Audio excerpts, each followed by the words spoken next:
Kwentong Bayan. Isang taong namuhay sa baryo ng mga aswang. Ano nga ba ang dahilan ng pag-ampon sa kanya? Ang kwentong ito ay hango sa totoong buhay.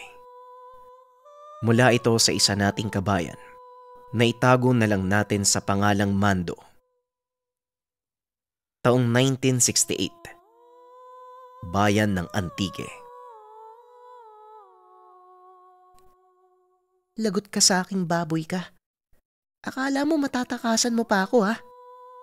Tignan natin kung maiiwasan mo pa to. Wika ni Carolina. Sabay bitaw ng palaso mula sa pana. Magaling na mangangaso si Carolina. Edad 28. Hindi naman ito ang hanap buhay ng dalaga. Libangan lamang niya. Ang mga nauhuli, ipinamamahagi na lang niya sa mga taong nangangailangan ng makakain. Nang umagang iyon, 2 oras niyang sinuyod ang gubat para makahuli. Nang masumpungan ng baboy, hindi na ito pinakawalan pa ng dalaga.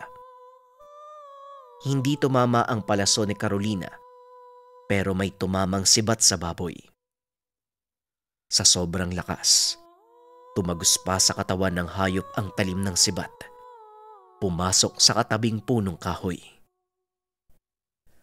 Ayos Kapag siniswerte ka nga naman, sino mag-aakalang kakagising ko lang, may lumapit na kagad na pagkain. Siguradong matutuwa si Lolo Pino sa nahuli ko. Makauwi na nga, napasarap yata yung tulog ko . Wika ni Mando.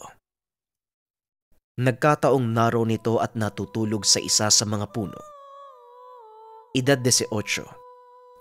Nautusan siya ng lolo na maghanap ng mga halamang gamot sa gubat. Pero dahil may katamaran ng binata, natulog muna siya sa lugar. Hindi niya alintana ang dalagang naroon. Matyagang sinundan ng baboy. Nang makita naman siya ni Carolina, nagalit ito at sinugod si Mando. Hoy, sa akin yung baboy na yan, ha? Ako ang nakahuli dyan, Mga agaw to.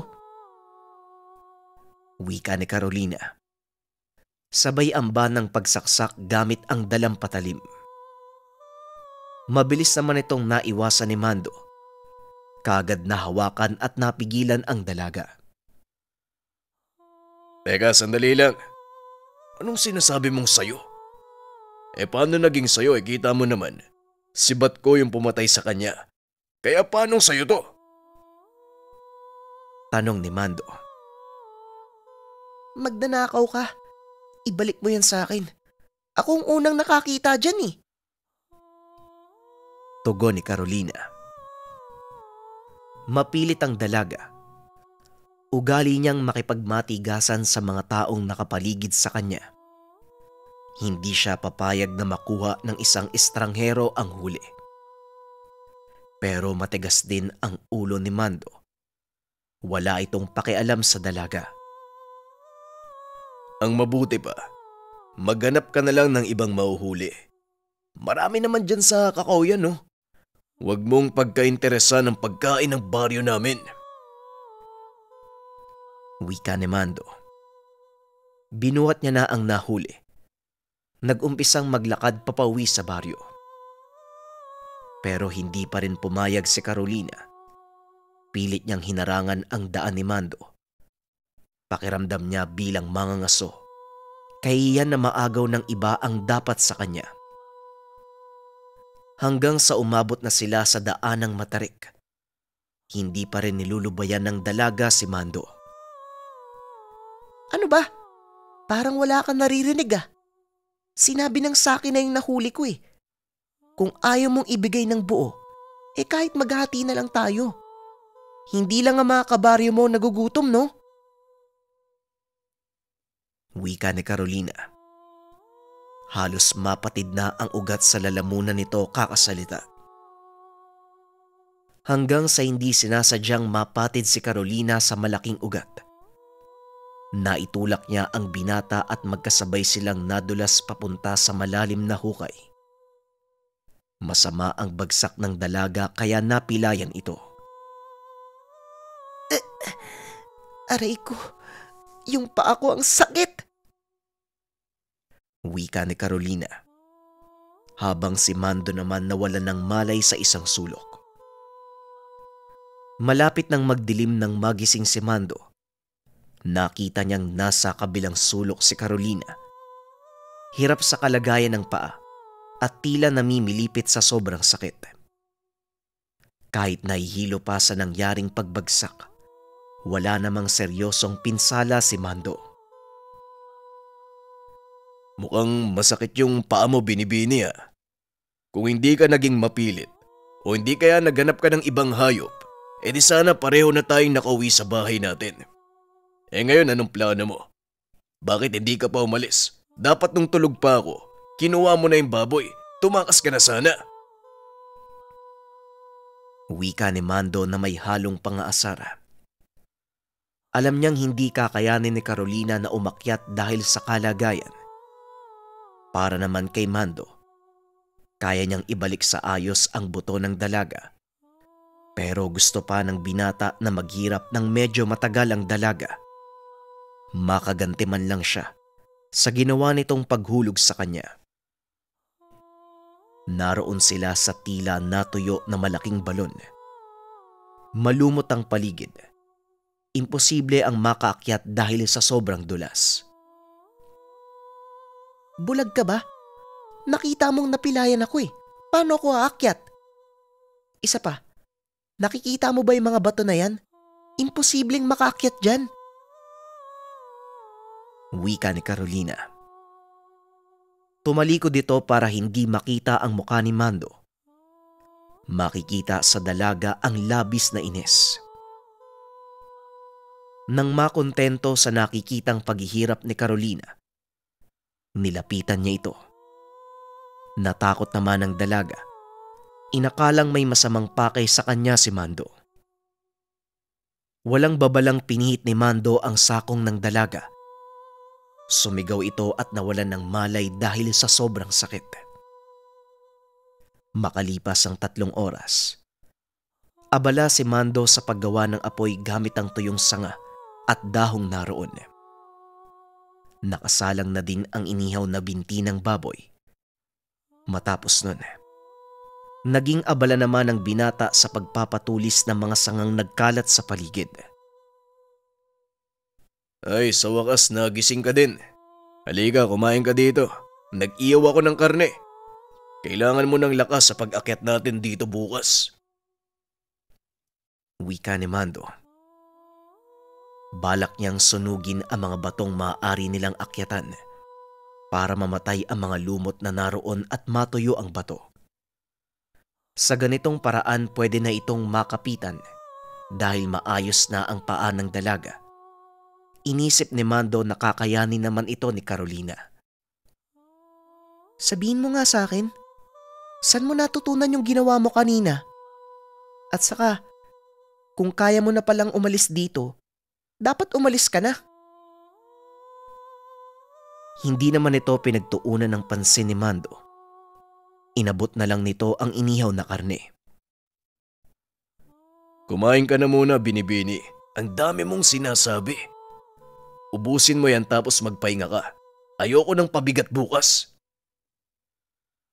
Wika ni Mando. Dahil sa gutom na din ng dalaga, tinanggap niya ang bigay ni Mando. Nagpahinga na rin kaagad ang dalaga. Magmamadaling araw, nakarinig ang dalaga ng mga kaluskos at mga pag-angil sa itaas. May mga nilalang na mabilis na tumatakbo dahil sa mga natatapakang mga sanga. Balak niya sanang tignan ito. Pero bigla siyang hinawakan ni Mando. Tinakpa ng bibig para hindi makasigaw at gumawa ng ingay. Kasunod nito, tila may mga inusal na orasyon ng binata. Nang matapos minakiramdaman niya ang lugar, sa tingin niya 5 nilalang ang nagpapaikot-ikot sa lugar. Umangil na tila galit ang mga ito at may hinahanap. Mabuti na lang napatay ni Mando ang apoy bago sila matulog. Hindi malaman ni Carolina kung ano ang nangyayari. Nakakatakot ang mga tunog na nasa itaas. Nangangamba siya kung ano ang maaaring mangyari sa oras na malaman ng mga ito na may tao sa hukay. Halos kalahating oras ang itinagal. Habang tahimik namang nakatago sa madilim na sulok si Mando, sinusubukang makapagpahinga. Hindi nagtagal. Nawala na din ang mga nakakatakot na angil at garalgal na tunog ng mga nilalang sa itaas. Sandali pang nakiramdam si Carolina at nang matiyak na wala na ang mga ito, saka lang siya nagtanong kay Mando. Ano ba yung mga yun? Bakit parang ang dami nilang umiikot sa butas? At saka, ano ba yung mga salita na sinasabi mo kanina? Sino ka ba talaga? Tanong ni Carolina. Bago magsalita, nagunat na muna ang binata dahil inaantok na siya ng mga panong iyon. Malamang mga aswang. Naghahanap sila ng makakain. At saka parang naaamoy nila tayo eh. Pero wag kang mag-alala. Hindi nila tayo mahahanap dito. Tawagin mo na lang ako Mando Binibini. Taga dyan lang ako. Doon sa baryo sa bandang kanluran. Tugon ni Mando. Nagulat si Carolina. Bagamat naririnig na ang mga kwento tungkol sa aswang, hindi pa rin niya inaakalang mararanasan niya ito. Ako naman si Carolina. Pero hindi mo pa sinasagot yung tanong ko ah. Ano yung mga binitawan mong salita? Mangkukulam ka ba? Muling tanong ng dalaga. Tila nainis naman si Mando sa dami ng tanong nito. Oo, mangkukulam ako. Kapag hindi ka pa tumahimik sa kakatanong mo, baka ikaw ang sunod kong kulamin. Wika ni Mando. Tila natutuwa ang binata sa tuwing naaasar at nakikitang galit ang dalaga. Nanahimik naman si Carolina. Natakot ito kay Mando dahil naniwala siyang mangkukulam nga ang kasama. Pagsapit ng umaga, medyo malamig pa rin ang gubat pero maaliwalas na. Nag-umpisa na si Mando na subukang akyatin ang batuang sinunog niya. Epektibo naman ang ginawa ng binata. Nang matuyo ang mga lumot, naging magaspang ang mga ito. Kaya madali siyang nakaakyat sa itaas ng butas. Nang maabot ang labasan, narinig niya ang ilang tinig na tila papalapit sa kinaroroonan nila. Mabilis niyang sinenyasan si Carolina na sumunod na sa pag-akyat. Hindi siya sigurado kung sino ang mga paparating o kung ligtas ba sila sa oras na maabutan ng mga ito. Binibini, bilisan mo sa pag-akyat. Hindi kita iiwan dito. May mga paparating. Baka may mangyari sa iyong masama kapag naabutan ka nila. Wika ni Mando. Naalarma naman si Carolina. Kahit medyo masakit pa ang paa, pilit pa rin niyang inakyat ang batuhan. Sa tulong ng baging na inilagay ni Mando bilang suporta. Hinihila na ito ng binata para mas mapabilis ang pag-akyat dahil mas lumalapit na ang tunog ng mga boses. Dalawang posibilidad ang nasa isip ni Mando. Maaaring tulisan ang mga ito sa gubat o iligal na mga ngaso. Alinman sa dalawa, delikado kay Carolina na maabutan siya ng mga ito sa gubat.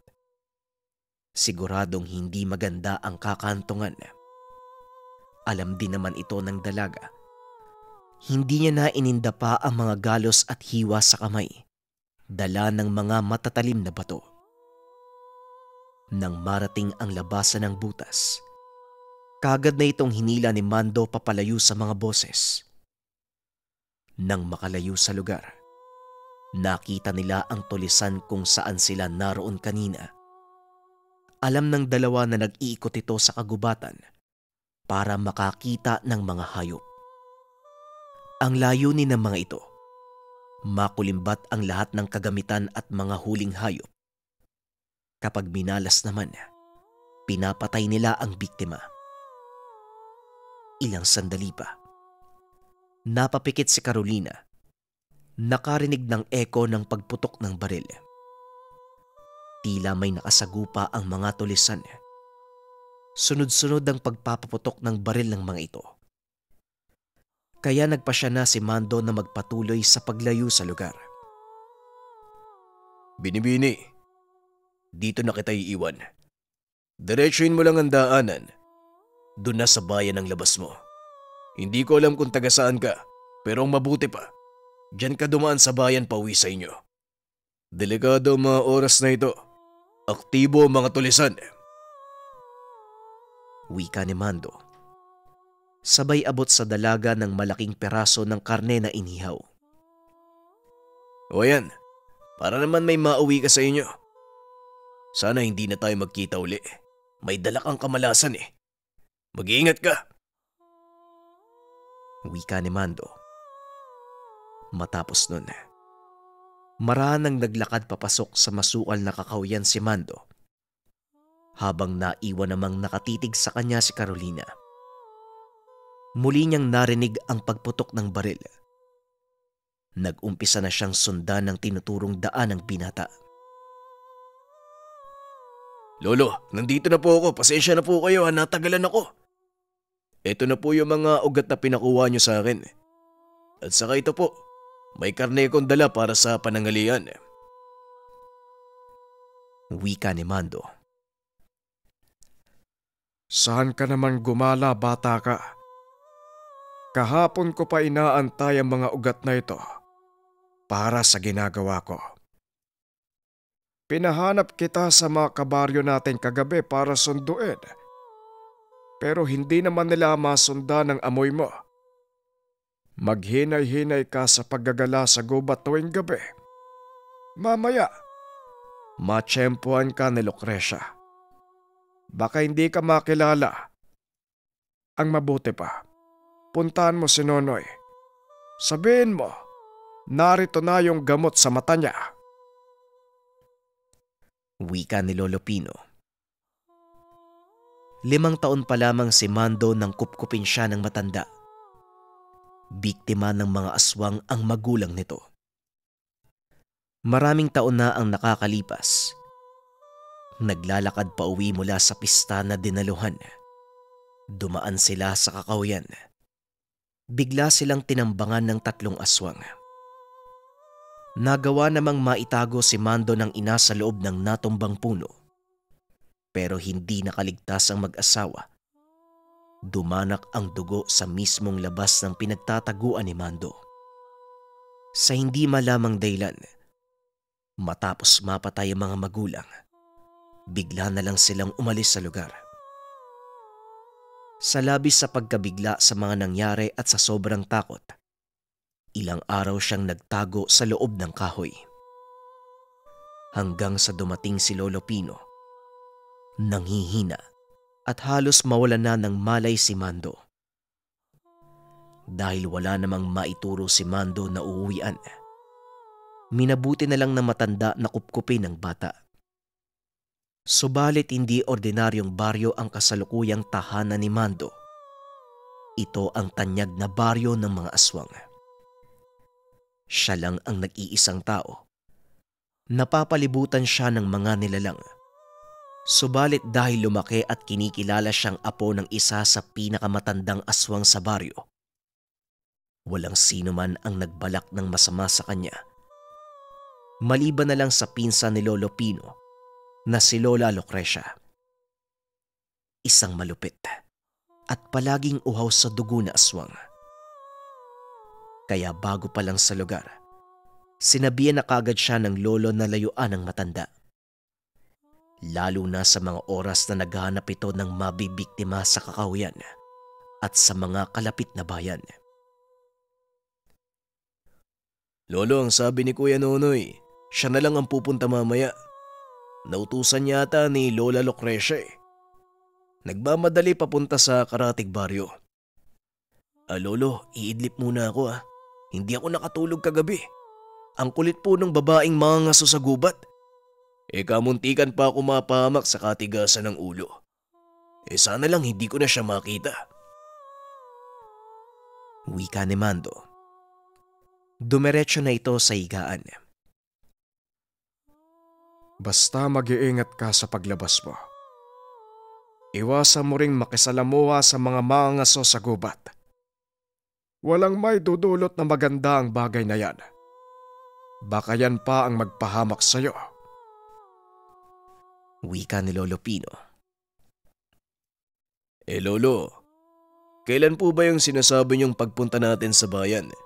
Para dyan sa mga tinda nating gamot. Matagal na akong hindi nakakapunta sa pamilya yan eh. Wika ni Mando. Minsan sa isang buwan pumupunta sila sa bayan para magtinda ng mga gamot na mabisang pangontra sa kulam at barang. Bagay na palaging pinagtatawanan ni Mando. Ayon sa kanya, gumagawa ang lolo ng mga gamot pangontra sa mga sakit at panggagambala na sila din mismo ang gumagawa.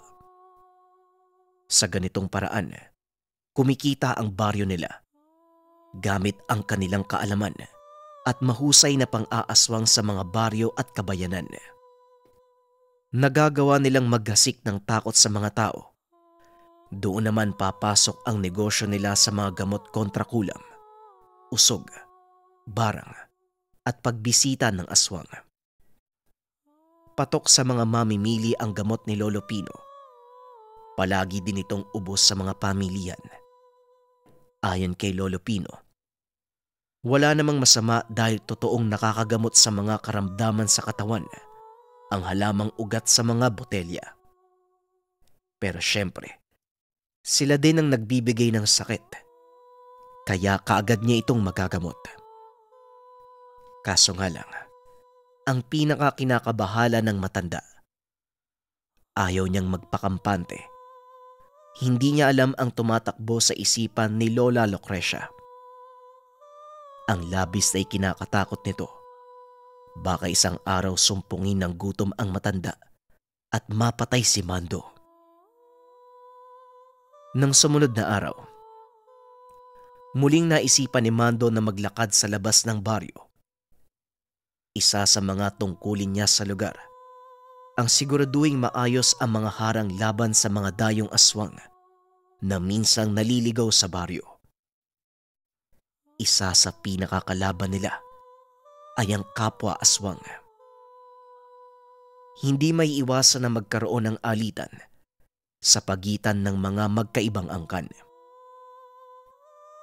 Nang matapos ang pag-iikot sa kanilang maliit na baryo, muli siyang pumunta sa gubat. Labis ang pagkabagot ng binata. Balak niyang makakuha ng kahit ano sa kakawyan para lamang mapatay ang oras. Nagkataon naman si Carolina. Nakita siya nito at naisipang sundan. Gustong malaman ng dalaga kung saan nga ba nakatira si Mando at kung totoo bang mangkukulam ang binata. Abala si Mando sa paghahanap ng aasintahing hayop, habang si Carolina naman abala sa pagtatago. Ay naku, nakakabagot talaga kahit dito sa gubat walang magawa. Nasaan ba yung mga hayop na nakatira dito? Wala na akong makita eh. Wika ni Mando sa sarili. Naninibago siya dahil dati naman nakakakita ito ng mga gumagalang ibon at iba pang maliliit na hayop sa paligid. Pero nang araw na yun, wala siyang makita. Tila nagtatago ang mga ito at merong kinakatakutan. Mando, bakit nandito ka? Hindi ka ba nasabihan ng lolo mo na araw ngayon ng paglabas ko? O baka gusto mo pa akong agawan ng makakain? Ang mabuti pa, umuwi ka na. bago pa kita mapagkamalang pagkain. Wika ni Lola Roclesia. Nagulat si Mando. Hindi man lang niya naramdaman ang presensya ng matanda. Pasensya na po kayo, Lola Lucrecia. Nawala po sa isip ko. Sige po, uuwi na po ako. Makikita sa mukha ng binata ang labis na takot. Napagtanto niya. Kaya pala wala siyang makita ni isang hayop na gumagala. Naroon si Lola Lucrecia. Nararamdaman ng mga hayop ang panganib sa paligid. Naglakad na pauwi si Lando. Hindi niya na nilingon pa ang kinaroroonan ni Lucrecia. Kahit matagal niya itong kakilala, dekada nang nakatira sa baryo ng Aswang. Subalit iba pa rin talaga ang pakiramdam niya sa tuwing nakikita ang matanda. Kamuntikan na ako dun ah. Mabuti na lang nasa bukana pa lang ako ng gubat. Nakakatakot isipin. Paano kaya kung nasa gitna na ako? Ay nako, kinikilabutan pa rin ako. Wika ni Lando sa sarili. Bagamat malapit lang sa baryo, hindi mapigilan ni Lando na kilabutan dahil kamuntikan na siyang maging pagkain ng lolang aswang. Samantala, habang naglalakad papasok, nagulat si Lando nang marinig ang pamilyar na boses. Aha! Mangkukulam pala ha? Buti nga sa'yo na pagalitan ka ng lola mo. Akala mo hindi ko malalaman kung saan ka nakatira? Lulukuhin mo pa akong mangkukulam ka? Wika ni Carolina. Nasundan ng dalaga si Lando. Papasok ito ng baryo. Bagay na labis namang ikinabahala ng binata. Sigurado siya ng mga oras na yon. Naaamoy na ng mga kabaryo ang dalaga. Hindi ka dapat sumunod eh. Hindi mo alam ang ginagawa mo. Ang mabuti pa, umuwi ka na, Binibini. Hindi ka dapat pumunta dito. Umuwi ka na habang maliwanag pa. Wika ni Lando. Nakakunot ang noo nito habang iniiwasan ng babae. Kagad na siyang pumasok ng baryo. Kaso nga lang matigas ang ulo ni Carolina. Sumunod pa din ito sa binata. Uuwi ako kapag gusto kong umuwi. Isa pa, hindi naman ikaw yung may-ari ng lugar na to ah. Bakit ka nagagalit? Dito lang muna ako. Wala akong mahanap na hayop sa gubat eh. Nagtago yata lahat. Ewan ko ba? Sasama na lang ako sa bahay nyo. Magmeryenda tayo. Hindi na maipinta ang itsura ng mga sandaling iyon. Nag-uumpisa ng maglabasan ang mga kabaryo. Tinitignan ng mga ito kung saan nanggagaling ang mabangong amoy. Dahil dito, napilitan si Lando na hilahin si Carolina at isama sa tahanan nila. Malalagot na naman ako kay lolo nito eh. Ang malas ko naman. Bakit pa kasi nakatagpo ako ng ganito kakulit na tao? Pumasok ka sa loob. Huwag na huwag kang sisilip sa labas. Diyan ka lang. Huwag kang magulo kung ayaw mong mamatay. Wika ni Lando. Sinara ang mga bintana at pintuan. Nagtataka naman ang dalaga sa pinapakitang taranta ni Lando. Nakakaramdam na din ito ng pagkabahala. Alam niyang seryoso si Lando nang sinabi na hindi siya dapat sumunod pa sa lugar. Teka, anong ginagawa mo? Bakit ka nagsasara? Huwag mo nga akong tinatakot, Lando. Uuwi na ako. Wika ni Carolina. Huli na ate. Kanina mo pa dapat ginawa yan. Nag-uumpisa na si Lucrecia sa pangangaso. Mapapahama ka lang sa oras na dumaan ka sa gubat. Tugon ni Mando.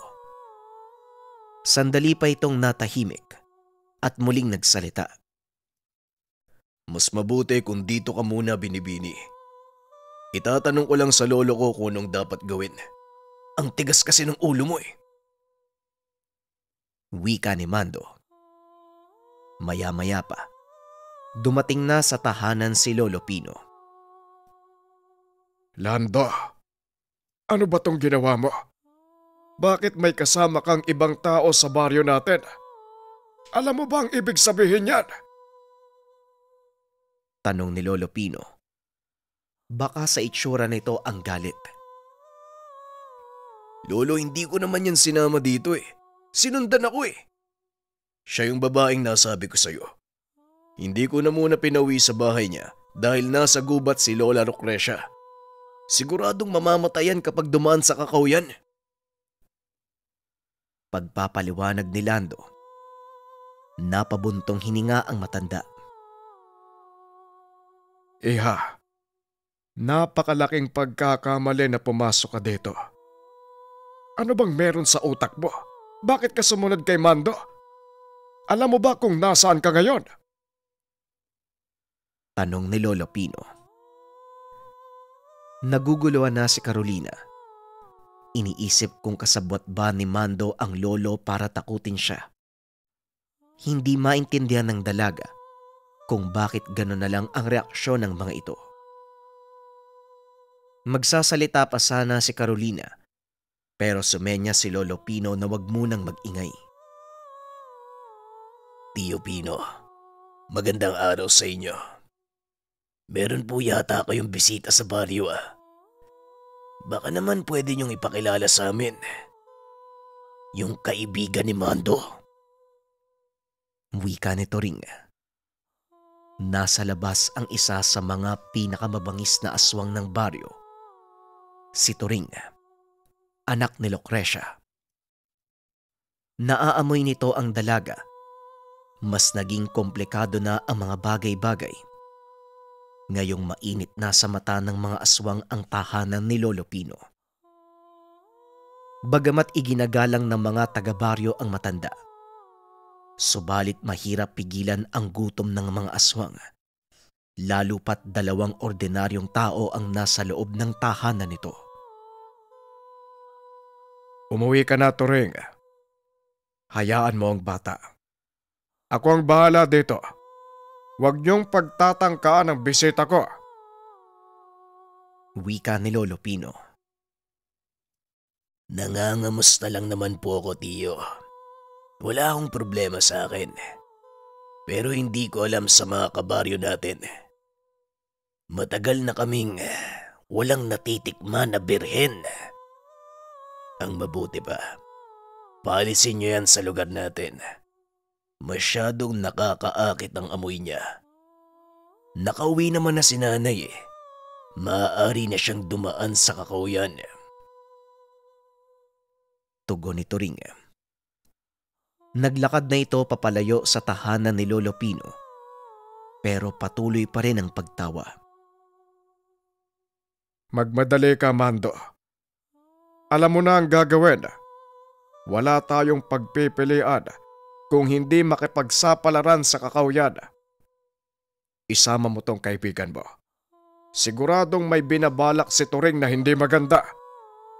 Mas malaki ang tsansa ng babae kung makakatawid kayo sa tulay papunta sa bayan. Wika ni Lolo Pino. Mabilis na kumilos ang lolo. Ibinigay kay Mando ang mga kagamitang kakailanganin sa paggatid kay Carolina.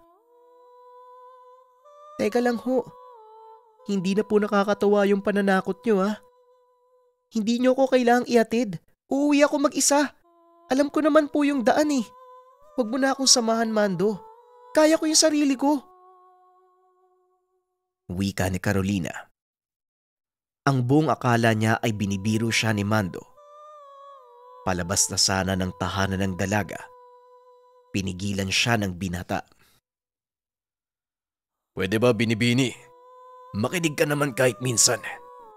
Nasa baryo ka ng mga aswang. Lahat ng narito aswang. Kanina ka pa nila naaamoy. Kapag inabutan ka ng dilim sa kakauyan, siguradong hindi ka na makakauwi. Ang tigas kasi ng ulo mo eh. Lolo, Dito po kami dadaan sa likuran. Ako na po ang bahala. Bukas na po kami babalik. Wika ni Mando. Kagad nitong binuksan ang pintuan sa likuran. Maingat na pinagmasdan ng paligid. Dahil tanghali pa lang ng mga panong iyon, karamihan nasa loob ng tahanan at nagpapahinga. Natanaw niya si Turing na nasa harapan ng bahay. May kausap na ibang mga taga-baryo. Mahalaga na mailayo niya kaagad si Carolina. Wala na siyang oras na isipin kung ano ang plano ni Turing. Kahit anong mangyari, huwag kang hiwalay sa akin, Ate Carolina. Wala na tayong oras. Kapag nabutan tayo ng takip silim, makikita mo uli yung mga nilalang na nakita mo nung nahulog tayo sa butas. Wika ni Mando. Aswang ka din ba? Bakit mo ko tinutulungan? At saka bakit walang nakakaalam ng baryo nyo? Kahit kaming malapit dito sa lugar, hindi namin alam na may baryo pala dito. Wika ni Carolina. Hindi ako aswang. Ampon ako ni Lolo Pino. Ampon ng aswang. Maliban sa akin, lahat ng nasa baryo aswang na. Bakit kita hindi tutulungan? Ayokong mabuhay sa konsensya kapag namatay ka ng dahil sa akin. Kung gusto mong magpakamatay, sa ibang lugar, huwag sa makikita ko. Ilang minuto pa ang lumipas. Biglang tumahimik ang buong gubat. Napansin ni Mando ang pagkawala ng huni ng hayop o kahit insekto sa paligid. Sinabi ni Turing na nakauwi na si Lola Lucrecia, pero iba ang pakiramdam ni Mando ng mga panong iyon. Teka sandali, dito muna tayo. Sandali silang tumigil sa ilalim ng malaking puno ng balete. Ang mga ugat nito ang nagsisilbing payong at nagtatago sa kanila. Mabilis na nag-usal ng orasyon si Mando. Itinago niya ang amoy nila, pati na rin ang presensya. Ito ang paraang itinuro sa kanya ni Lolo Pino para makaligtas sa pagtugis sa mga aswang, kagaya ni Turing at Lola Lucrecia. Hinala ni Mando. Nagsinungaling sa kanila si Turing tungkol sa ina. Ang totoo, naroon pa rin si Lola Lucrecia. Maingat silang lumilipat sa ilalim ng puno. Nakikiramdam si Mando sa paligid. Iniiwasan na muling masopresa sa paglapit ng matandang aswang. Naririnig ni Mando ang boses ng mga kalalakian mula sa baryo. Ngayon, nakasisiguro siyang patibong ang pagpasok nila sa gubat. Matagal nang mainit ang mata ni Turing kay Mando. Matagal na itong balak lapain ng aswang. Ito na ang perpektong pagkakataon para isagawa ang matagal na plano ng mga aswang. Huwag na huwag kang magsasalita. Itago mo nga yung buhok mo. Basta talian mo. Naaamoy ka nila. Wika ni Mando. Kagad namang sumunod si Carolina. Maya-maya pa malapit na sila sa tulay. Ilang oras pa na paglalakad.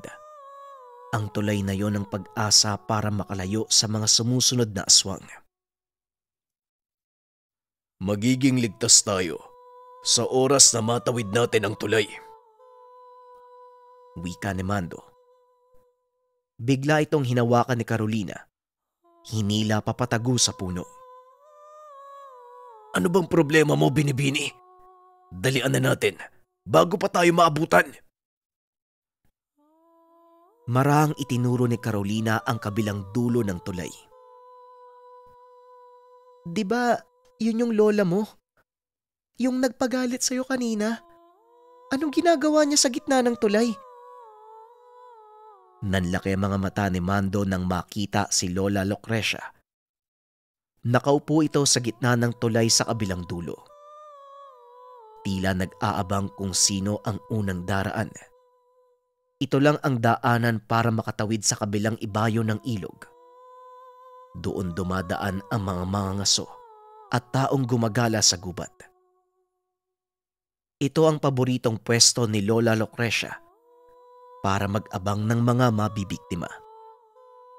Panibagong problema para kay Mando at Carolina. Hindi aalis ang matandang si Lucrecia hanggat wala itong nakukuhang pagkain. Kaso nga lang, nasa likod nila ang grupo ni Turing. Alam ni Mando na imposibleng kalabanin ang ganitong karaming aswang. Hindi uubra ang taglay niyang karunungan. Maya-maya pa, nakarinig sila ng boses mula sa panibagong grupo, papalapit sa tulay na nagtatawanan. Nandito ang mga tulisan. Pagkakataon na natin to. Makinig ka sa akin, Binibini. Ilang sandali lang, magkakaroon ng malaking gulo sa tulay na yan. Siguradong susugod si Lola Lucrecia sa mga tulisang papatawid. Sa oras na yun, siguradong nandito na din sila Turing at makikisali sa laban. Ano man ang mangyari, sa oras na maghudyat ako, huwag kang titigil sa pagtakbo patawid ng tulay. Alam mo na kung saan ka dadaan. Papuntang bayan. Paglagpas mo, huwag ka nang lilingon. Tumakbo ka hanggat makakaya mo. Malinaw ba? Alam ni Mando ang posibleng mangyari. Sa oras na magpang-abot ang mga tulisan at grupo ni Turing at Lola Lucrecia. Sa hindi kalayuan, natanaw nila ang mga tulisan. Kargado ng armas, baril at mga patalim. Nakita kaagad ng mga ito ang matandang nasa gitna ng tulay. Sinigawan ito ng tumatayong pinuno ng grupo. Hoy tanda! Anong ginagawa mo dyan sa tulay? Tumabi ka. Nakaharang ka sa dadaanan namin. Wika ni Jaime. Pinuno ng mga tulisan. Sabay tutok ng baril. Hindi nagustuhan ng matanda ang ginawa nito. Nagpalit ito ng anyo. Mabilis na sinugod ang mga kalalakian. Sa sobrang gulat, mabilis na nagpulasan ang mga tulisan. Tila nakalimutan nila na meron silang dalang armas. Mga utak ipis tong kasama ko. May dala kayong baril eh. Bakit hindi nyo paputukan? Wika ni Jaime sa mga kasama. Kaso nga lang hirap silang patamaan ang matandang aswang. Nagtatago ito sa mga malalaking puno. Habang nagkakagulo, nag-abang ng pagkakataon si Mando. Ano na? Tara na, habang nagkakagulo pa sila. Wika ng dalaga. Pero hindi pa rin kumilos si Mando. Teka lang, may mali. Dapat kanina pa nandito sila Turing. Siguradong nakaabang lang sila sa kakauyan. Ayokong sumugal. Wika ni Mando. Hindi nga siya nagkamali. Nakatago lang sa malalaking puno ang pangkat nila Turing. Nag-aabang sa mga tulisang magagawi sa posisyon. Habang umaatras ang mga tulisan, papalapit naman sa kanila si Lola Lucrecia. Walang direksyon ang pagpapaputok ng mga baril. Hindi sila sigurado kung nasaan ang kalaban. Wala kayong hahayaang makatakas sa mga taong yan. Magdidiwang tayo sa baryo mamayang gabi sa dami ng mga karne. Wika ni Turing. Lumabas ito sa pinagtataguan. Nasorpresa ang grupo nila Jaime dahil nasa harapan naman si Lola Lucrecia. Naipit sila Mando. Nasa mismong daanan nila ang mga tulisan at si Lola Lucrecia. Siguradong mamamatay sila sa oras na lumabas sa pinagtataguan. Totoo pala ang mga kwento tungkol sa kuta ng aswang na nandito sa gubat. O mga kasama, ilabas niyo na yung tinatago natin. Wika ni Jaime. Nagtaka si Mando. Bakit nakangiti pa rin ang mga tulisan kahit naiipit na sila sa sitwasyon? Ano ba yung sinasabi nito? Nasisiraan na yata ng ulo to eh. Nagulat ang mga aswang. Nagpalit ng bala ang mga tulisan. Nang tamaan ng isa, kagad itong bumulagtas sa lupa. Nagulat si Turing sa nangyari. Kagad namang umatras si Lola Lucrecia. Kaso nga lang nagawa itong patamaan ni Jaime sa binte at tagiliran. Labis ang pinsala nun sa matanda. Umangil ng napakalakas si Lola Lucrecia. Akala nyo normal na tao yung pumupunta sa gubat, ano? Trabaho namin ang patayin kayong lahat. Mga salot. Huwag na kayong magtangkang tumakas. Kargado ang mga bala namin. Pangontra sa mga aswang. Wika ni Jaime. Bumaliktad ang sitwasyon. Bagamat kaya nilang magpalit ng anyo, hindi buo ang kanilang lakas. Limitado ang lakas at likse ng mga nilalang. Hindi na malaman ng mga aswang ang gagawin. Kapag hindi sila gumawa ng paraan, siguradong mauubos sila ng mga tulisan. Hindi alam ni Mando kung tatakbo na ba sila papunta sa tulay para makalayo sa gulo. Huwag kayong magpapasindak mga kasama. Kung mamamatay tayo, mamatay tayo ng lumalaban. Muling nag-umpisa ang kaguluhan. Sa pagkakataong ito, nakakuha ng tiyempo ang dalawa para makatakbo sa tulay. Nakita sila ni Jaime. Nagkabangga ang mga mata ni Mando habang hawak ang kamay ni Carolina. Sige bata, tumakbo ka. Lumayo na kayo sa sinumpang lugar na to. Wika ni Jaime. Nginitian pa nito si Mando at Carolina.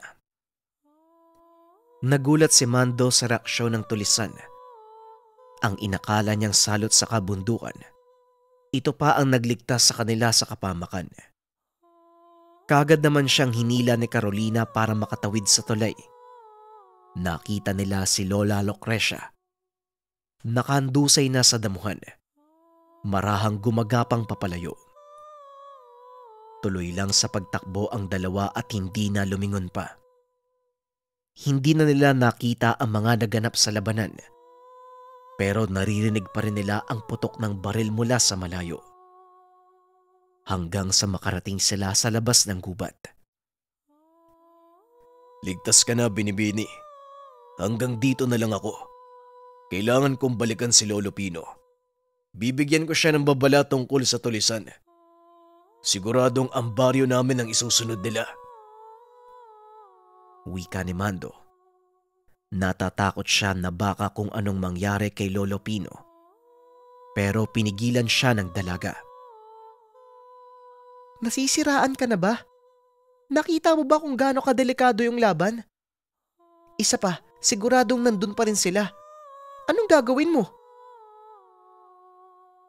Naisip ni Mando na may punto ang dalaga.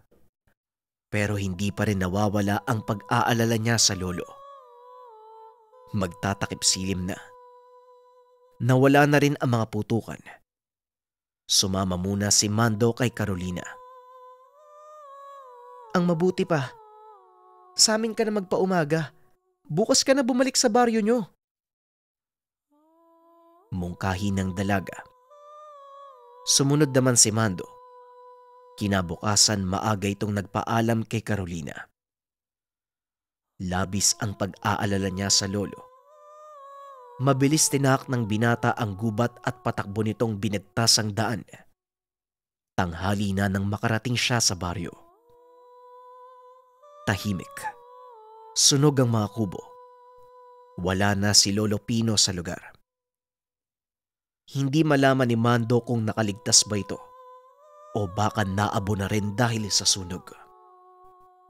Huli na ang pagdating niya. Hindi man lang niya nabalaan si Lolo Pino. Tulala si Mando na naglakad pabalik sa bayan. Ngayon hindi niya alam kung saan pupunta at kung ano ang gagawin. Wala siyang ibang kakilala at pamilya. Si Lolo Pino lamang. Blanko ang isipan ni Mando. Tila ba naglalakad sa kawalan. Hanggang sa nakarinig siya ng pagaspas. Paglingon sa likuran, naroon si Lolo Pino. Anong nangyari sa'yo? Masakit ba yung tiyan mo? Bakit nakasimangot ka? Oh, may gamot dito para sa sakit ng tiyan. Wika ni Lolo Pino. Lolo, paano po kayo nakaligtas? Ano pong nangyari kay Turing saka kay Lola Lucrecia? Wika ni Mando. Hindi ako mapalagay kaya sinundan ko kayo. Habang nasa kalangitan, nakikita ko ang nangyaring kaguluhan sa ibaba. Sinusundan ko kayo hanggang sa maging ligtas. Kaagad akong bumalik sa baryo matapos noon. Sinabihan ko ang iba nating kamag-anak na lumikas dahil isusunod ng mga tulisan ng ating baryo. Pero ang mabuti pa, pumunta na tayo sa bago nating kuta. Nag-iintay ang mga pinsan ko. Nang dahil sa kaganapan, may iilan sa mga aswang ang nagawang makatakas papunta sa ibang lugar. Malaking katanungan sa isipan ni Mando ang naganap. Gustuin man niyang magalit kay Carolina, pero parang ito pa ang naging dahilan upang mailigtas ang kanilang baryo. Kung hindi niya hinatid si Carolina, hindi niya masasaksiyan ang naganap na labanan doon sa tulay at siguradong makakarating ang mga tulisan sa kanilang baryo nang hindi nila nalalaman at mauubos ang lahi nila. Matapos naman ang kaganapan, hindi na muli pang nagpakita si Mando kay Carolina. Ito ang paraan niya upang iligtas ang buhay ng dalaga. Putulin ang kanilang koneksyon. Pero habang buhay, dala-dala ni Mando ang alaala nang minsang mailigtas ang buong angkan nang dahil sa isang babae.